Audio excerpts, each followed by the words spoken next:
السلام علیکم ورحمۃ اللہ وبرکاتہ۔ موت کا فرشتہ حضرت عزرائیل علیہ السلام۔ آج ہم بات کریں گے بڑی تفصیل سے موت کے فرشتے یا فرشتہ موت کے متعلق، کہ اس ٹاپک کو ہم بجائے اس کے کہ چھوٹی چھوٹے دروس میں ہم نے پہلے بات کی ہے، آج ایک طویل درس میں بہت ساری باتیں آپ کے ساتھ شیئر کرنا چاہتے ہیں۔ سٹارٹ کرتے حضرت ابو ہریرہ رضی اللہ تعالی عنہ کی روایت سے، فرماتے ہیں کہ جب اللہ عز و جل نے ارادہ کیا کہ آدم علیہ السلام کو پیدا کریں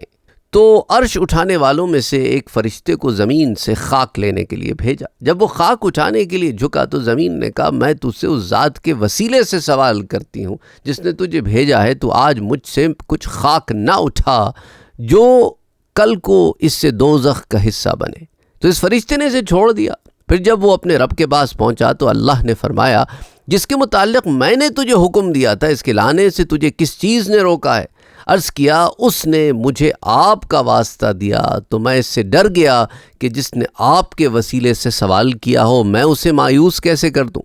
آپ کسی اور کو روانہ کریں۔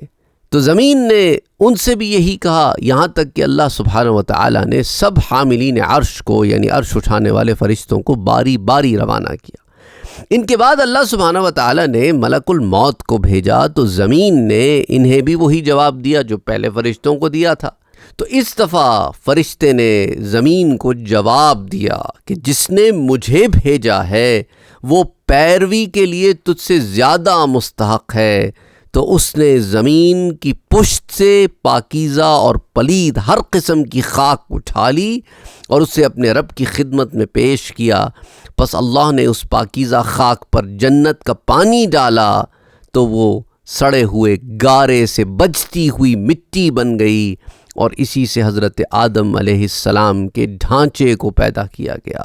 اس روایت کو امام سیوطی نے بھی روایت کیا ہے فرشتوں کے حالات میں، اور سعید بن منصور نے، اور اسی طرح ابن المنذر نے، اور اسی طرح ابن ابی حاتم نے اسے روایت کیا ہے۔ تو اب اسے ایک اور روایت حضرت ابو مالک سے آتی ہے، اسی طرح اس حضرت عبداللہ ابن عباس اور حضرت عبداللہ ابن مسعود اور کئی صحابہ کرام فرماتے ہیں کہ اللہ سبحانہ و تعالیٰ نے زمین کی طرف اس کی خاک لانے کے لیے حضرت جبرائیل علیہ السلام کو حکم دیا، تو زمین نے کہا کہ میں آپ سے اللہ کی پناہ لیتی ہوں کہ تو مجھ سے لے کر کم کرے۔ تو وہ لوٹ گئے اور کچھ نہ لیا اور کہا کہ اے میرے رب، اس نے آپ کے ساتھ پناہ مانگی تو میں نے اسے پناہ دے دی۔ پھر اللہ نے حضرت میکائیل کو بھیجا، وہی معاملہ ہوا۔ پھر حضرت ملک الموت کو بھیجا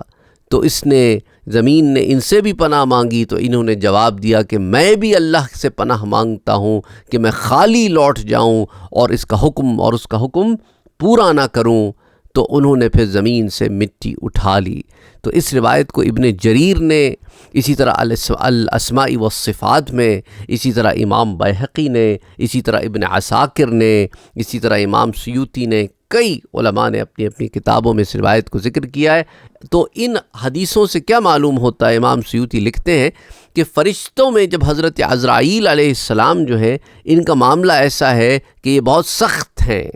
اور اسی وجہ سے اللہ سبحانہ و تعالیٰ نے ان کو روحوں کے قبض کرنے پر مقرر فرمایا ہے۔ تو اس سے ان کی شخصیت کا یہ پہلو ہمارے سامنے آتا ہے۔ اور اسی طرح حضرت زید بن ثابت رضی اللہ تعالیٰ عنہ فرماتے ہیں کہ حضور صلی اللہ علیہ وآلہ وسلم نے فرمایا، لو رأیتم الاجل، کہ اگر تم موت اور اس کا فیصلہ جان لو تو امید اور اس کے دھوکے سے نفرت کرو۔ کوئی بھی گھر والے ایسے نہیں مگر ہر روز موت کا فرشتہ ان کو یہ وارننگ کرتا ہے، انہیں تنبیہ کرتا ہے کہ جب کسی کی عمر پوری ہوتا دیکھتا ہوں تو اس کی روح قبض کر لیتا ہوں۔ پھر جب اس کے رشتہ دار روتے پیٹتے ہیں تو وہ کہتے ہیں، تم کیوں روتے پیٹتے ہو؟ قسم بخدا میں نے تمہاری عمر سے کچھ کم تو نہیں کیا ہے، نہ تمہارے رزق سے کچھ لیا ہے، میرا کوئی قصور نہیں۔ میں نے تو تم میں لوٹنا ہے، پھر لوٹنا ہے، پھر لوٹنا ہے، یہاں تک تم میں سے کسی کو نہیں چھوڑوں گا۔ اس روایت کو امام دیلمی نے روایت کیا، اور کنز العمال میں حدیث 42133 کے تحت بھی آتی ہے، اور امام سیوطی نے بھی اسے فرشتوں کے حالات میں ذکر کیا ہے۔ اور حضرت مجاہد رحمۃ اللہ علیہ فرماتے ہیں کہ زمین کی پشت پر، زمین کی پیٹھ پر، یعنی زمین کی سرفس پر کوئی گھر بالوں اور مٹی وغیرہ کسی شے سے بنا ہو، ایسا نہیں ہے کہ مگر ملک الموت روزانہ 2 دفعہ چکر لگاتے ہیں۔ اور یہ روایت مصنف عبد الرزاق میں آتی ہے، کتاب الزہد میں امام احمد بھی لاتے ہیں، ابن جریر نے، ابن المنذر نے، ابن ابی حاتم نے، ابو شیخ نے حدیث 467 کے تحت، پھر مسند عبد الرزاق، تفسیر عبد الرزاق میں بھی آتی ہے یہ، اور امام طبری بھی اسے روایت کرتے ہیں، امام سیوطی سے اپنی تفسیر در منصور کی جلد 3 میں روایت کرتے ہیں۔ اور حضرت مجاہد یاد رکھیں مشہور تابعی ہیں، حضرت عبداللہ ابن عباس کے شاگرد ہیں، اور اسی طرح حضرت عبد الاعلیٰ التمیمی رحمۃ اللہ علیہ فرماتے ہیں کہ کوئی گھر والے ایسے نہیں مگر ملک الموت روزانہ 2 مرتبہ ان سے مصافحہ کرتے ہیں، یعنی ہاتھ ملاتے ہیں۔ ابن ابی شیبہ نے اسے روایت کیا ہے، زوائد میں امام عبداللہ ابن امام احمد ابن حنبل بھی اسے روایت کرتے ہیں زوائد الزہد میں، اور پھر ابو شیخ اسے لے کے آتے ہیں،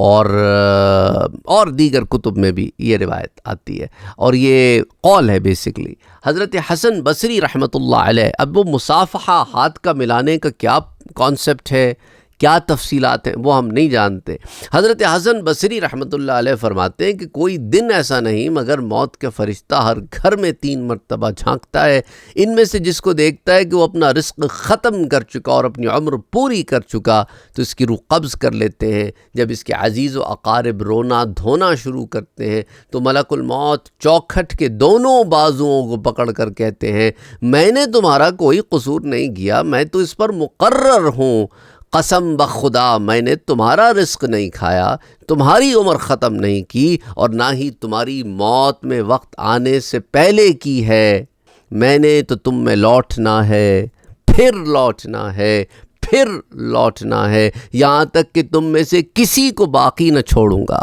حضرت حسن رحمۃ اللہ علیہ فرماتے ہیں، قسم بخدا اگر یہ رونے والے اس کے مقام کو دیکھ لیں اور اس کی بات سن لیں تو اپنی میت کو بھول جائیں اور اپنے آپ پر رونا شروع کر دیں۔ حضرت حسن بصری رحمۃ اللہ علیہ کے اس قول کو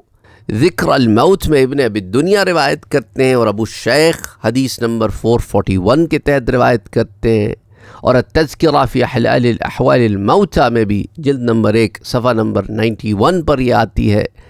بہرحال اسی طرح حضرت زید ابن اسلم رحمۃ اللہ علیہ فرماتے ہیں کہ ملک الموت روزانہ 5 مرتبہ گھروں میں آتے ہیں اور انسان کے چہرے پر بیک وقت نظر جو ہے وہ ڈالتے ہیں، تو سوچے اللہ نے انہیں جو قوت و طاقت دی ہے وہ اپنے مقام پر کھڑے ہر گھر میں جھانک بھی لیتے ہیں، ہر شخص کو دیکھ بھی لیتے ہیں، اور دن میں کئی مرتبہ یہ معاملہ بھی کرتے ہیں۔ اور یہ جو لوگوں کو اچانک خوف کی حالت پیش آتی ہے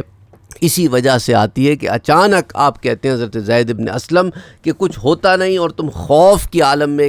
محسوس کرنے لگتے ہو، تو اچانک خوف سے مراد کبھی جسم کی کپ کپی بھی ہو سکتی ہے، کبھی انسان بے اختیاری طور پر اسے سمجھ نہیں آتا کہ یہ روح میری بے چین کیوں ہو گئی ہے، اچانک سے اس کے اندر ایک عجیب سی کیفیت کیوں آ گئی ہے۔ تو حضرت زید ابن اسلم کہتے ہیں وجہ یہی ہوتی ہے۔ ابن ابی دنیا نے اسے نقل کیا ہے، ابو شیخ بھی اسے روایت کرتے ہیں حدیث 445 کے تحت۔ اچھا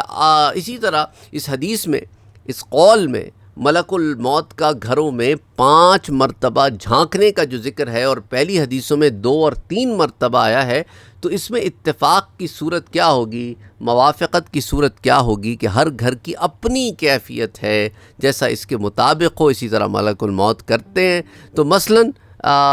ایک صورت یہ ہے کہ ایک گھر میں کم لوگ رہائش پذیر ہیں، دوسرے میں زیادہ ہیں، کہیں بہت زیادہ ہیں تو جس میں کم لوگ ہیں اس میں 2 مرتبہ، جس میں زیادہ ہیں اس میں 3، جس میں بہت زیادہ ہے اس میں 5 مرتبہ جھانکتے ہیں۔ 2، 3 اور 5 مرتبہ جھانکنے سے جھانکنے کی کثرت بھی مراد ہو سکتی ہے۔ بہرحال اللہ سبحانہ و تعالیٰ بہتر جانتا ہے۔ اور حضرت کعب فرماتے ہیں کہ کوئی گھر ایسا نہیں جس میں کوئی رہائش پذیر ہو لیکن ملک الموت اس کے دروازے پر روزانہ 7 مرتبہ دیکھتے ہیں، کہ اس میں کوئی ایسا تو نہیں ہے جس کے متعلق اللہ نے موت کا حکم صادر فرما دیا ہو۔ اسے ابن ابی حاتم نے روایت کیا ہے۔ اور اس حدیث میں جو 7 مرتبہ جھانکنے کا بیان آیا ہے نا، تو پہلی بات تو یہ ہے کہ اس بات کو کہنے والے کعب احبار ہے، جو اسرائیلیات کی روایت کرتے ہیں، اس لیے ان کی یہ بات کمزور بھی ہو سکتی ہے۔ دوسرے یہ کہ ملک الموت کا اپنے فریضے کی ادائیگی میں چست ہونا بھی ثابت ہو سکتا ہے کہ ہی از ایکسٹریملی، وہ کہتے ہیں نا جی، آپ پروفیشنلزم دکھاتے ہیں کہ جو کام کرنا ہے وہ کرنا ہے، وہ اپنے کام کو پوری دلچسپی کے ساتھ نبھاتے ہیں۔ اور یہ بھی کہ ملک الموت کا ہر گھر میں آنا مقصود نہ ہو، بلکہ سدرۃ المنتہا پر ہر گھر کے باشندگان کی زندگی اور موت پر نگاہ رہتی ہو، اور وہیں پر ہر گھر کے رہنے والوں پر ایسی نظر رکھتے ہوں، اللہ بہتر جانتا ہے بعض تفصیلات اس کی کیا ہیں۔ حضرت عطا بن یسار رحمۃ اللہ علیہ فرماتے ہیں کہ کوئی بھی گھر والے ایسے نہیں مگر ان سے ملک الموت روزانہ 5 مرتبہ مصافحہ کرتے ہیں، کہ ان میں سے کوئی ایسا تو نہیں جس کی روح کے قبض کرنے کا حکم دیا گیا ہو،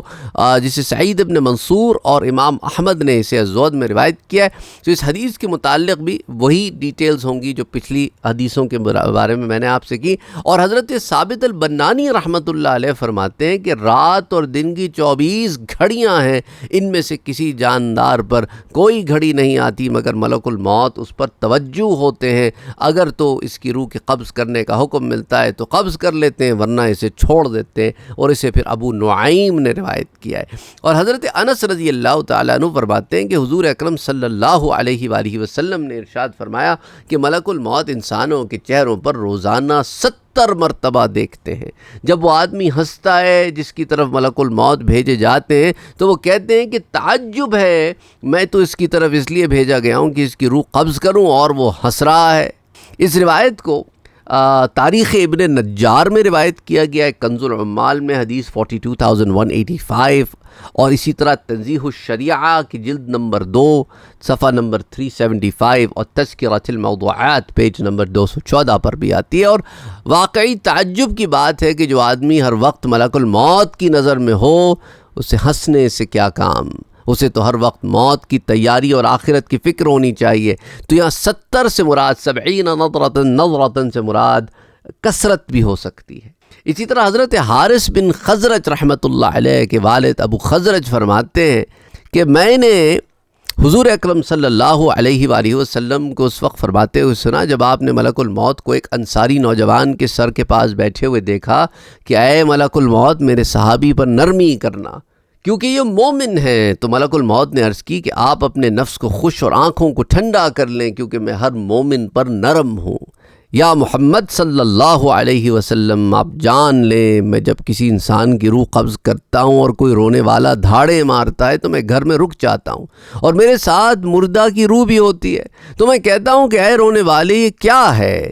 قسم بخدا ہم نے اس پر کوئی ظلم نہیں کیا، اور نہ ہی پہلے موت دی ہے، اور نہ ہی اس کے مقدر کردہ وقت سے کوئی سبقت کر کے اس کی تقدیر کو پیچھے ڈھکیل دیا، ایسا کوئی کام نہیں کیا۔ اس کی روح قبض کرنے میں ہمارا کوئی قصور نہیں ہے، اگر تو تم اللہ کے کیے پر راضی ہو جاؤ تو اجر پاؤ، اور اگر غصے کا اظہار کرو تو گناہگار ٹھہرو اور تکلیف اٹھاؤ۔ ہم نے تمہارے پاس آنا ہے، بار بار آنا ہے، تم اپنی فکر کرو۔ کوئی بھی بالوں کے گھر والے اور مٹی کے گھر والے ایسے نہیں ہیں، اور نہ ہی چھوٹے گناہگار اور نہ بڑے گناہگار ایسے، مگر میں تو ان سب سے رات دن ملاقات کرتا ہوں، یہاں تک کہ میں ان کے چھوٹے اور بڑے کو بھی ان کے اپنے آپ کو زیادہ پہچانتا ہوں۔ قسم بخدا اگر میں کسی مچھر کی روح بھی قبض کرنے کا ارادہ کروں تو مجھے اس پر قدرت نہیں ہے، یہاں تک کہ اللہ اس کے قبض کرنے کی مجھے اجازت عطا فرمائیں۔ تو بڑی تفصیل سے یہ روایت آتی ہے جسے امام سیوطی نے روایت کیا ہے، نقل کیا ہے۔ اور حضرت جعفر بن محمد رحمۃ اللہ علیہ فرماتے ہیں کہ مجھے یہ بات پہنچی ہے کہ ملک الموت لوگوں سے نماز کے اوقات میں مصافحہ کرتے ہیں، پھر جب بوقت موت حاضر ہوتے ہیں تو اگر وہ محافظین نماز میں سے تھے تو فرشتے ان کے قریب ہو جاتے ہیں اور ان شیطان کو بھگا دیا جاتا ہے، اور ان کے لیے پھر یہ فرشتہ ایسی خطرناک حالت میں لا الہ الا اللہ محمد رسول اللہ صلی اللہ علیہ وسلم کی تلقین کرتے ہیں، یعنی ایسے موقع پر اللہ سبحانہ و تعالیٰ فرشتوں کے ذریعے مومن کی مدد فرماتا ہے۔ یہاں سے ہمیں نماز کی اہمیت کا اور اسے وقت پہ پڑھنے کا اور پابندی کے ساتھ ادا کرنے کا ایک بہت بڑا سبق ملتا ہے کہ فرشتہ وہ تلقین کر رہا ہے کہ لا الہ الا اللہ محمد رسول اللہ پڑھو، سبحان اللہ۔ امام طبرانی نے اسے روایت کیا ہے تفسیر کبیر میں ابو نعیم نے سے روایت کیا، ابن مندہ نے، اسی طرح اس کو تفسیر ابن کثیر میں بھی یہ روایت آتی ہے، حدیث یہ جلد 6 میں، اور مجمع الزوائد میں، اور پھر کنز العمال میں حدیث 42,810، پھر امام سیوطی سے در منصور میں جلد 5 میں روایت کرتے ہیں، اور اسی طرح بہت ساری کتابوں میں، یہ ابن ابی حاتم نے اسے اس طرح مسند بزار میں اور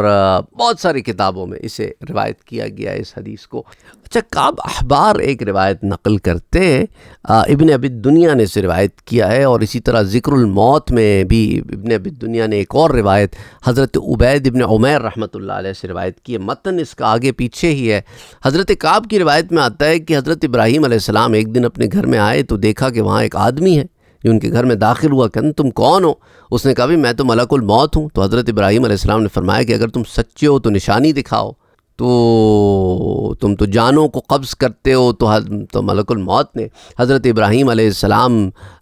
کا ایک روایت میں آتا ہے کہ کہا رخ دوسری طرف کریں اور پھر میری طرف کریں۔ بہرحال جب حضرت ابراہیم علیہ السلام نے ملک الموت کو دیکھا، جب انہوں نے اپنا وہ چہرہ اختیار کیا جو ایسا خوبصورت اور نورانی چہرہ تھا، تو کہا کہ اس صورت میں مومنین کی روح قبض کرتا ہوں، اور اس کے بعد انہوں نے اپنا چہرہ بدلا تو ایسی صورت اختیار کی کہ جسے دیکھ کر حضرت ابراہیم علیہ السلام پر ایسا روب چھایا کہ ان کا جوڑ کانپ اٹھا، اور قریب تھا کہ روح نکل جاتی، اور یہ وہ روپ تھا جس میں ملک الموت کافروں اور گنہگاروں کی ارواح قبض کرتے۔ حضرت عبداللہ ابن مسعود اور حضرت عبداللہ ابن عباس فرماتے ہیں کہ جب اللہ سبحانہ وتعالی نے حضرت ابراہیم کو اپنا خلیل بنایا تو حضرت ملک الموت نے رب سے درخواست کی کہ انہیں اجازت دیں کہ وہ حضرت ابراہیم علیہ السلام کو اس کی خوشخبری سنائیں کہ اللہ نے انہیں اپنا خلیل بنایا۔ تو اللہ نے ان کو اجازت دی، تو حضرت ابراہیم کے پاس حاضر اور اس کی بشارت سنائی، تو حضرت ابراہیم نے فرمایا کہ الحمدللہ۔ پھر فرمایا گیا ملک الموت مجھے دکھائیے کہ آپ کافروں کی روحیں کس حالت میں قبض کرتے ہیں۔ تو انہوں نے عرض کی کہ اے ابراہیم علیہ السلام آپ اس کی ہمت نہیں رکھتے؟ فرمایا نہیں دکھاؤ مجھے۔ تو عرض کیا تو پھر اپنا چہرہ ادھر پھیرے، تو انہوں نے جب چہرہ اٹھایا تو جب دیکھا تو ایک سیاہ فام آدمی کی شکل میں تھے، ان کا سر آسمان سے باتیں کر رہا تھا، اور ملک الموت کے منہ سے آگ کے شعلے نکل رہے تھے، اور ان کے جسم کا کوئی بال نہیں تھا مگر وہ ایک ایسے آدمی کی شکل میں تھا جس کے منہ سے اور کانوں سے آگ کے شعلے نکل رہے تھے۔ یہ شکل دیکھ کر حضرت ابراہیم علیہ السلام پر بے ہوشی طاری ہو گئی۔ جب بہتر ہوئے تو ملک الموت پہلی صورت میں آ چکے تھے، تو حضرت ابراہیم علیہ السلام نے فرمایا کہ اے ملک الموت کسی بھی کافر کو کوئی مصیبت اور غم نہ پہنچے، بس تیری صورت ہی نظر آ جائے تو وہ اس کے گناہوں کی سزا کے لیے کافی ہے۔ اب تو مجھے یہ دکھائیے آپ کہ آپ مومنین کی ارواح کیسے قبض کرتے ہیں۔ تو انہوں نے عرض کیا کہ اچھا اپنا چہرہ ہٹا کے دیکھیے، تو وہ ایک نوجوان آدمی کی شکل میں تھے جو سفید لباس میں انسانوں میں خوبصورت ترین اور پاکیزہ خوشبو کے مالک کی صورت میں ظاہر ہوئے۔ تو فرمایا کہ اے ملک الموت اگر کوئی مومن اپنی موت کے وقت کوئی آنکھوں کی ٹھنڈک اور عزت نہ دیکھے، بس آپ کی صورت کو دیکھے تو اس کی اطاعت شعاری کے انعام میں یہی کافی ہے۔ ابن ابی دنیا نے اسے ذکر الموت میں روایت کیا ہے، اور اشعث بن اسلم الکوفی فرماتے ہیں کہ حضرت ابراہیم نے ملک الموت کو طلب کیا، جن کا اسم گرامی جو ہے عزرائیل علیہ السلام ہے، 2 آنکھیں اس کے چہرے میں اور 2 ان کی گدی میں ہیں، اور فرمایا کہ اے ملک الموت جب ایک آدمی مشرق میں ہوتا ہے اور ایک آدمی مغرب میں، یا کسی زمین میں وبا پھیل جاتی ہے یا اچانک جنگ ہو جاتی ہے، تو آپ ایسی صورت میں کیا کرتے ہیں؟ یہاں تو آپ کو کئی ارواح قبض کرنے پڑتی ہیں۔ تو عرض کیا میں اللہ کے حکم سے اپنی دونوں انگلیوں کے درمیان ارواح کو طلب کر لیتا ہوں۔ تو اشعث بن اسلم فرماتے ہیں کہ ملک الموت کے لیے زمین کو کشادہ کر کے تھال کی مانند کر دیا جاتا ہے، یہ فرشتہ جو ہے جہاں سے چاہتے ہیں روح نکال لیتے۔ ابن ابی دنیا نے اسے روایت کیا ہے، اور پھر کتاب العظمہ میں ابی شیخ بھی اسے روایت کرتے ہیں، اور امام سیوطی در منصور میں۔ اور یہ اشعث بن اسلم جو ہیں، یہ بعض نے کہا کہ یہ اشعث بن سلیم ہیں، کہ ان کا نام اشعث بن اسلم بعض کتابوں میں غلط آ گیا ہے۔ بہرحال اللہ سبحانہ وتعالی بہتر جانتا ہے۔ اور اسی طرح کتاب العظمہ میں کتاب الجرح والتعدیل کے حوالے سے اشعث بن اسلم عجلی بصری ثم ربعی ذکر کر کے ابن معین سے اس کی توثیق بھی نقل کی گئی ہے، اور حکم سے مروی ہے کہ حضرت یعقوب علیہ السلام نے فرمایا کہ اے ملک الموت، کیا کوئی بھی سانس لینے والا نفس ایسا نہیں مگر تم اس کی روح قبض کرتے ہو؟ تو حضرت ملک الموت نے کہا ہاں قبض کرتا ہوں۔ تو فرمایا کس طرح؟ جب تم میرے پاس یہاں بیٹھے ہو اور روحیں زمین کے اطراف میں ہیں۔ عرض کی اللہ نے زمین کو میرے تابع کر دیا ہے اور یہ میرے لیے ایک تھال کی مانند ہے، جو مثلاً تم انسانوں میں سے کسی ایک کے سامنے رکھ دیا جائے اور وہ اس کے اطراف میں جہاں سے چاہے تناول کر لے، تو دنیا میرے لیے اسی طرح ہے۔ ابن ابی دنیا نے اسے روایت کیا ہے، اور حضرت مجاہد رحمۃ اللہ علیہ فرماتے ہیں کہ ملک الموت کے لیے زمین ایک تشت کی مانند بنا دی گئی، یعنی ایک تھال ہوتا ہے نا، ایک بڑا، جیسا آپ سمجھ لیں ایک بڑا سا لگن ہو گیا، یا عام زبان میں آج کل کے نوجوانوں کو سمجھانے کے لیے یہ پیزا رکھتے ہیں نا آپ، ایک نیچے ٹرے ہوتی ہے، یوں سمجھ لیں آپ، ٹھیک ہے؟ تو وہ جہاں سے پھر چاہے آپ تناول کر لیتے نا پیزا، تو ان کے لیے ساری روحیں ایسے تھال میں ہیں۔ جس روح کا حکم ہو گیا کہ اس کو قبض کرنا ہے تو وہ روح نکال لی جاتی ہے، اور پھر ان کے معاون بھی مقرر ہیں جو ان کی مدد کرتے ہیں، جو نفوس کو موت دیتے ہیں۔ پھر یہ ملک الموت ان سے روحوں کو وصول کر لیتے ہیں، اور اس کی تفصیلات پھر المصنف عبد الرزاق میں اور الزہد میں امام احمد لاتے ہیں، اور ابن جریر نے، ابن المنذر نے، اسی طرح ابو الشیخ نے کتاب العظمہ میں، ابو نعیم نے حلیۃ الاولیاء میں، پھر ابو الشیخ نے، پھر اسی طرح امام طبری نے، کئی علماء نے، کئی مفسرین نے، کئی محدثین نے اسے نقل کیا ہے۔ اور حضرت ربیع بن انس سے مروی ہے کہ ان سے ملک الموت کے متعلق جب پوچھا گیا کہ وہ اکیلے روحوں کو قبض کرنے والے ہیں یا ان کے ساتھ کوئی ہیں جو ان کے ہیلپرز بھی ہیں، معاونین بھی ہیں، تو فرمایا یہ ملک الموت تو قبض ارواح کا ذمہ دار ہیں، اس کام پر ان کے مددگار بھی ہیں۔ اور بات ہے کہ ملک الموت جو ہے ان تمام معاونین جو ہیں ان کے سربراہ ہیں، اور ان کا ہر قدم جو ہے مشرق سے مغرب میں پڑتا ہے، تو اللہ سبحانہ و تعالیٰ نے بڑی قوت و طاقت بھی دی ہے اور معاونین بھی دیے۔ ابن جریر اور ابو شیخ نے اسے روایت کیا ہے، امام طبری نے اسے روایت کیا ہے، در منصور میں امام سیوطی نے اسے روایت کیا ہے۔ اسی طرح سورۃ الانعام کی آیہ نمبر 61 میں اللہ سبحانہ و تعالیٰ فرماتا ہے حَتَّى إِذَا جَاءَ أَحَدَكُمُ الْمَوْتُ تَوَفَّتْهُ رُسُلُنَا وَهُمْ لَا يُفَرِّطُونَ، یہاں تک کہ جب تم میں سے کسی کو موت آتی ہے تو ہمارے فرشتے اس کی روح قبض کرتے ہیں اور وہ کوئی کوتاہی نہیں کرتے۔ تو اس آیہ مبارکہ کی تفسیر میں حضرت عبداللہ ابن عباس فرماتے ہیں کہ یہ ملک الموت کے معاون ہیں، مددگار فرشتے ہیں، جو موت کے وقت آتے ہیں اور موت واقع کرتے ہیں۔ اور اسے ابن ابی شیبہ نے اور ابن جریر نے اور ابن المنذر نے اور ابن ابی حاتم نے اور ابو شیخ نے اسے حضرت عبداللہ ابن عباس سے یوں ہی نقل کیا ہے۔ اور اسی طرح اس کی تفسیر میں حضرت ابراہیم نخعی فرماتے ہیں کہ اس سے مراد وہ فرشتے ہیں جو ارواح قبض کرتے ہیں، اس کے بعد ان سے پھر ملک الموت ان روحوں کو وصول کر لیتے ہیں۔ اور حضرت ابراہیم نقعی کے اس قول کو عبد بن حمید نے اور ابن جریر نے اور ابن المنذر نے اور ابن ابی حاتم نے اور ابو شیخ نے اور اسی طرح امام سیوطی نے، ان تمام حضرات نے اسے نقل کیا ہے۔ اور اسی طرح حضرت قتادہ فرماتے ہیں کہ ملک الموت کے کچھ فرشتے ہیں، فرستادے ہیں جو ارواح قبض کرنے پر مامور ہیں، یہ ارواح قبض کرنے کے بعد ان کو ملک الموت کے سپرد کرتے ہیں، اور اسے پھر مصنف عبد الرزاق میں روایت کیا گیا، ابن جریر نے اور اسی طرح ابو شیخ نے اسے العظمہ میں روایت کیا ہے۔ تو ان تینوں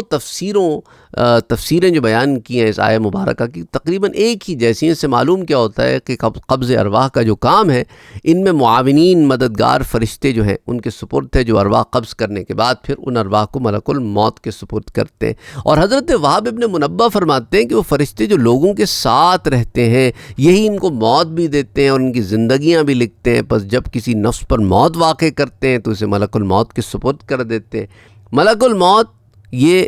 ارواح وصول کرنے والے ہیں، اور پھر یہ باقی فرشتے جو ہے انہیں یہ ارواح دیتے ہیں۔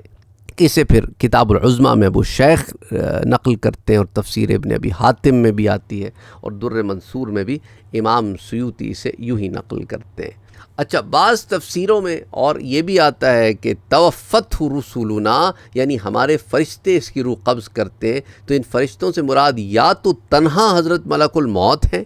اس صورت میں جمع کا لفظ رسل تعظیم کے لیے ہے۔ یہ حضرت ملک الموت اور وہ فرشتے مراد ہیں جو ان کی مدد کرتے ہیں کہ جب کسی کی موت کا وقت آتا ہے تو حضرت ملک الموت اللہ کے حکم سے اپنے مددگاروں کو اس کی روح قبض کرنے کا حکم دیتے ہیں، اور جب روح حلق تک پہنچتی ہے تو خود قبض کر لیتے ہیں۔ اسے پھر تفسیر خازن میں یوں روایت کیا گیا ہے، اور ان سب فرشتوں کی شان میں فرمایا کہ یہ کوئی کوتاہی نہیں کرتے، یعنی تعمیل حکم میں ان سے کوئی کوتاہی واقع نہیں ہوتی کہ کسی کی جلدی لے لی، کسی کی دیر سے لے لی، کسی کی غلطی سے لے لی۔ نہ یہ معاملہ نہیں ہے، نہ وہ اپنے عمل میں سستی کرتے ہیں، نہ تاخیر کرتے ہیں، بلکہ وہ اپنے فرائض کو ٹھیک ادا کرتے ہیں۔ تو ایک اور سوال ذہن میں آتا ہے کہ چلیں روحیں بھی ایک ساتھ قبض کر لیں، آپ کیسے قبض کرتے ہیں وہ بھی پتہ چل گیا، لیکن ان کو خبر کیسے ہوتی ہے؟ تو حضرت شہر ابن حوشب رحمۃ اللہ علیہ فرماتے ہیں کہ ملک الموت بیٹھے ہوئے ہیں اور پوری دنیا ان کے گھٹنوں کے درمیان ہے،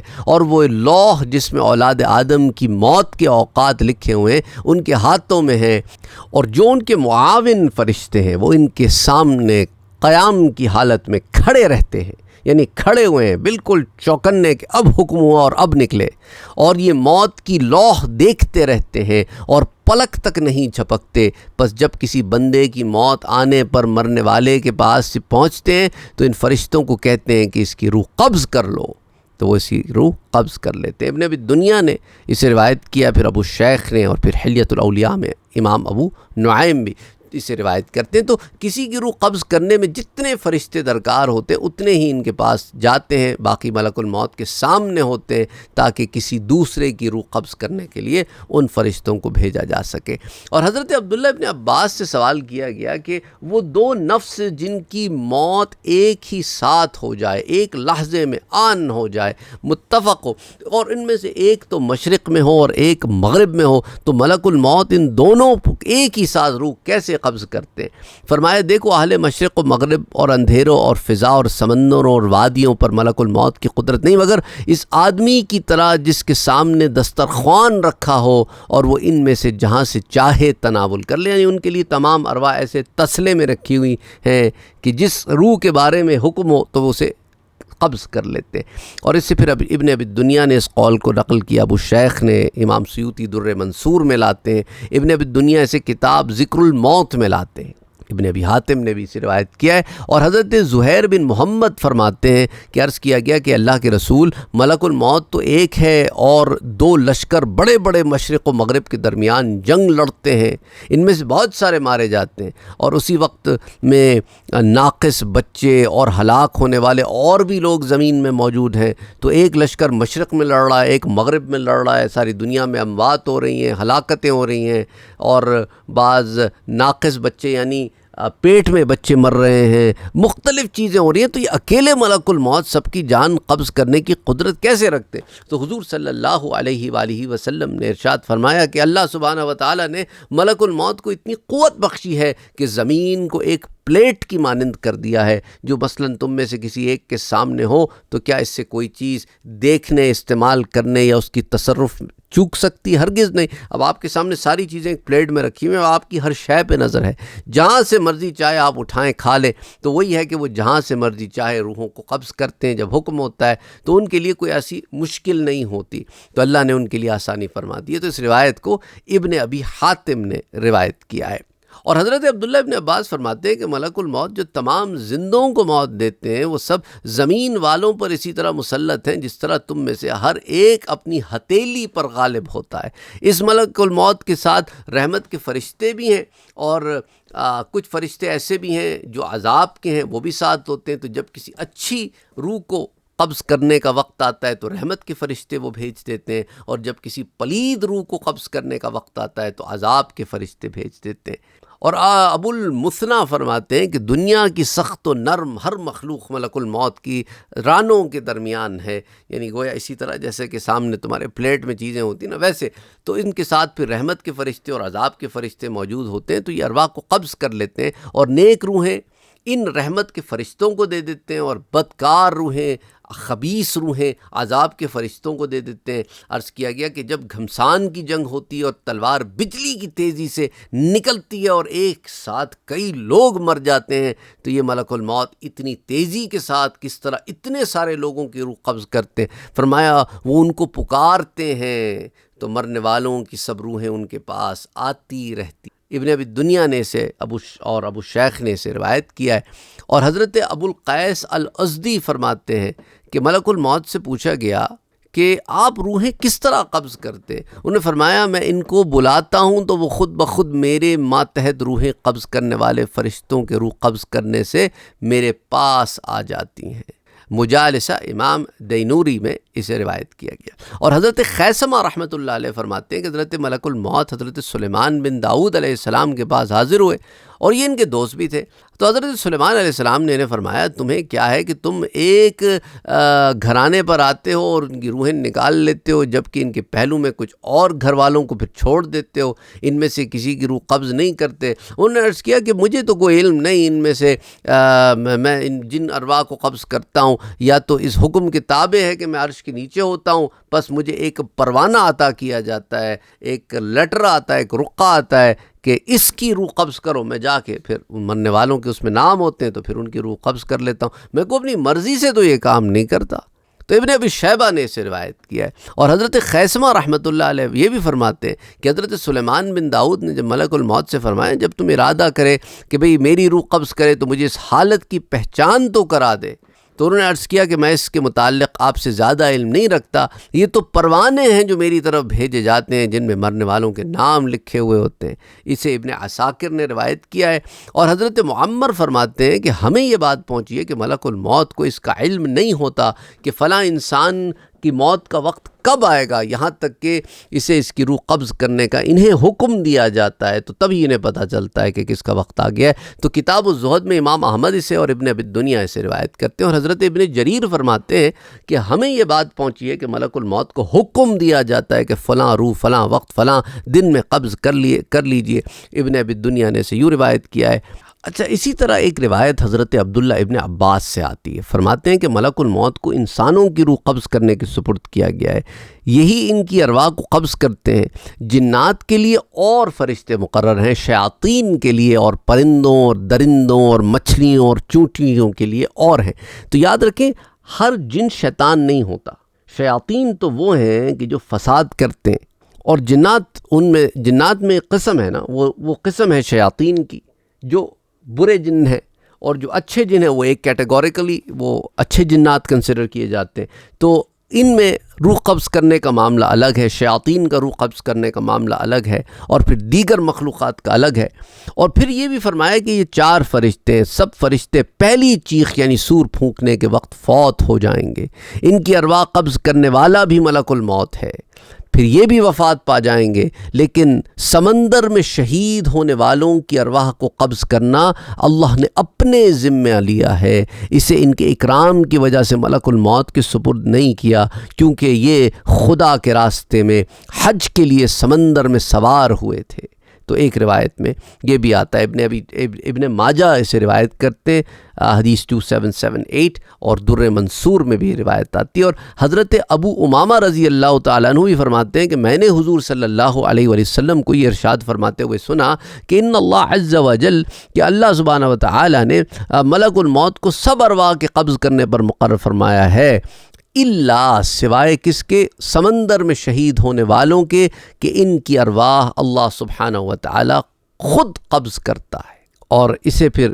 ابن ماجہ نے جو روایت کیا ہے، اور پھر در منصور میں، اور پھر جو حضرت عبداللہ ابن عباس کا جو قول ہے نا، وہ اسے جبیر تفسیر میں روایت کرتے ہیں اپنی۔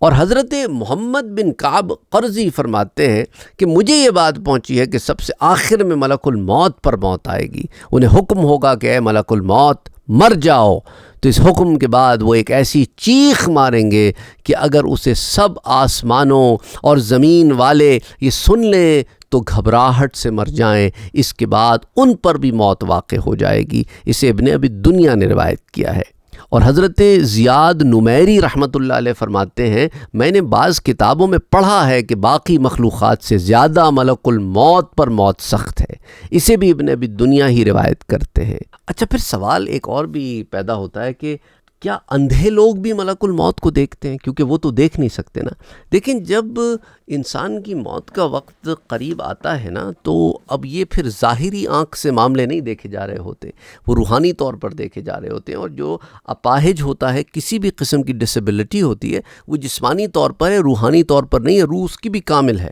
روح اس کی بھی کامل ہے، مکمل روح ہے اس کی بھی۔ تو اس لیے حضرت حکم ابن ابان فرماتے ہیں، حضرت اکرمہ رحمۃ اللہ علیہ سے سوال کیا گیا کہ جب ملک الموت اندھے کے پاس اس کی روح قبض کرنے آتے تو کیا وہ بھی دیکھتا ہے؟ تو فرمایا ہاں، وہ بھی انہیں دیکھتا ہے۔ ابن ابی دنیا نے اسے روایت کیا ہے۔ اور حضرت مجاہد رحمۃ اللہ علیہ فرماتے ہیں کہ کوئی مرض ایسا نہیں کہ جو کسی بندے کو لاحق ہو مگر ملک الموت کا قاصد اس کے پاس آتا ہو، حتیٰ کہ جب آدمی بیماری میں آخری حالت میں پہنچتا ہے تو اس کے پاس ملک الموت آتے ہیں اور کہتے ہیں کہ تیرے پاس قاصد کے بعد ایک اور قاصد آیا ہے، تو اس سے تھکن محسوس نہ کر، اب تو تیرے پاس وہ قاصد آیا ہے جو تیرا تعلق دنیا سے ختم کر دے گا۔ حلیۃ الاولیاء میں امام ابو نعیم نے اسے روایت کی، کہنے کا مقصد یہ کہ ہر بیماری میں قاصد آتا ہے، یہ بتانے کے لیے کہ دیکھو اس بیماری میں تو موت نہیں ہے، جب شفا ہو جاتی ہے نا پھر بندے کو، لیکن یہ اس کے لیے ایک جھٹکا ہوتا ہے کہ ایسی بھی تمہیں بیماری لاحق ہو سکتی ہے جس میں پھر موت آ جائے، تو اب بھی وقت ہے کہ سنبھل جاؤ۔ حضرت انس بن مالک فرماتے ہیں کہ حضور صلی اللہ علیہ وآلہ وسلم نے ارشاد فرمایا کہ جب ملک الموت کسی اللہ کے ولی کے پاس آتے ہیں تو اسے سلام کہتے ہیں، اور اس کا سلام یہ ہوتا ہے ان کا کہ السلام علیک یا ولی اللہ، اے اللہ کے ولی آپ پر سلام ہو۔ تو اپنے جس گھر کو آپ نے خراب کیا ہے اس سے اپنے اس گھر کی طرف نکلیں جسے آباد کیا، یعنی یہاں تو آپ کا دل نہیں لگتا تھا نا،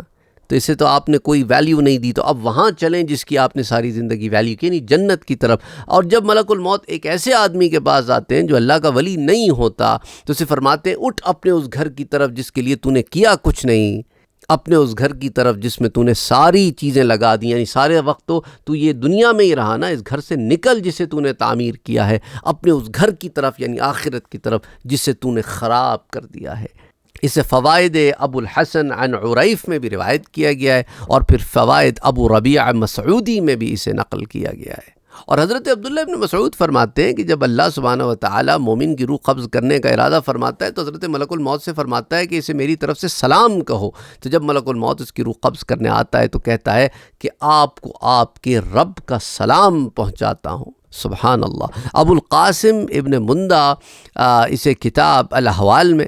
الاحوال والایمان بالسوال میں روایت کرتے ہیں، اور امام سیوطی بھی اسے روایت کرتے ہیں۔ حضرت عبداللہ ابن مسعود فرماتے ہیں کہ جب ملک الموت مومن کی روح قبض کرنے کے لیے آتے ہیں تو کہتے ہیں آپ کا رب آپ کو سلام فرماتا ہے۔ اور حضرت محمد بن کعب القرظی فرماتے ہیں کہ جب مومن آدمی کی روح نکلتی ہے تو اس کے پاس ملک الموت آتے ہیں اور کہتے ہیں کہ اللہ کے ولی آپ پر سلامتی ہو، اللہ آپ پر سلام فرماتا ہے۔ اور پھر وہ قرآن کریم کی آیہ مبارکہ الذین تتوفاہم الملائکہ یہ روایت یہ جو ہے پڑھتے ہیں، اور اس کے ساتھ پھر جو ہے روح قبض کرتے ہیں۔ اور یہ سورۃ النحل کی آیہ نمبر 32 ہے، اور یہ روایت جو ہے یہ ابن ابی شیبہ نے اسے روایت کیا ہے، ابن ابی دنیا نے، ابن ابی حاتم نے، اسی طرح امام حاکم نے اسے روایت کیا ہے، اور اسے صحیح روایت کہا ہے۔ اور شعب الایمان میں امام بہقی بھی اسے روایت کرتے ہیں۔ تو الذین تتوفاہم الملائکہ، فرشتے ان کی جان پاکیزگی کی حالت میں نکالتے ہوئے، پاکیزگی کا یہاں پہ کیوں لفظ آ رہا ہے؟ کیونکہ قرآن میں آتا ہے کہ الذین تتوفاہم الملائکۃ طیبین، پاکیزگی کی حالت میں نکالتے ہیں ان کی جانیں، اور یقولون ان سے کہتے ہیں سلام علیکم، تم پر سلامتی ہو، اور پھر انہیں کہتے ہیں کہ تم اپنے اعمال کے بدلے میں جنت میں داخل ہو جاؤ گے۔ تو اس آیت میں پرہیزگاروں کا جو وصف بیان کیا گیا نا، تو اللہ نے ارشاد فرمایا کہ فرشتے ان کی جان پاکیزگی کی حالت میں نکالتے ہیں کہ وہ شرک اور کفر سے پاک ہوتے ہیں، اور ان کے اقوال، ان کے افعال، ان کے اخلاق، ان کی خصلتیں پاکیزہ ہوتی ہیں، نیکیاں ان کے ساتھ ہوتی ہیں، حرام اور ممنوع کام کے داغ ان پہ لگے نہیں ہوتے، وہ میلے نہیں ہوتے۔ روح قبض ہونے کے وقت ان کو جنت اور رضوان اور رحمت و کرامت کی بشارتیں دی جاتی ہیں، اور اس حالت میں موت انہیں خوشگوار معلوم ہوتی ہے، اور پھر یہ اسی حالت میں نکلتے ہیں۔ اور تفسیر خازن میں اس کی یہی تفسیر آتی ہے۔ اور یقولون سلام علیکم جو کہتے ہیں نا تم پر سلامتی ہو، تو اس پر میں نے آپ سے ذکر کیا کہ محمد بن کعب قرظی فرماتے ہیں کہ جب مومن بندے کی موت کا وقت قریب آتا ہے تو اس کے پاس فرشتہ آ کر کہتا ہے کہ اللہ کے دوست تجھ پر سلام، اور اللہ تجھے سلام فرماتا ہے۔ شعب الایمان میں یہ روایت آتی ہے حدیث نمبر 402 کے تحت۔ اسی طرح امام سلفی فرماتے ہیں کہ میں نے ابو سعید حسن بن وائس سے سنا ہے، وہ کہتے ہیں کہ میں نے اپنے والد کو فرماتے ہوئے سنا ہے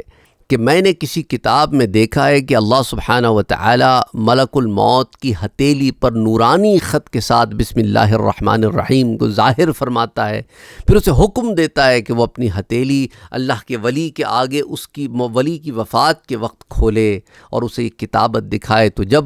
عارف ربانی کی روح جب اس کو دیکھتی ہے تو پلک جھپکنے سے بھی جلدی پرواز کر جاتی ہے۔ اس کو المشیخۃ البغدادیہ للسلفی میں بیان کیا گیا ہے۔ تو اس روایت میں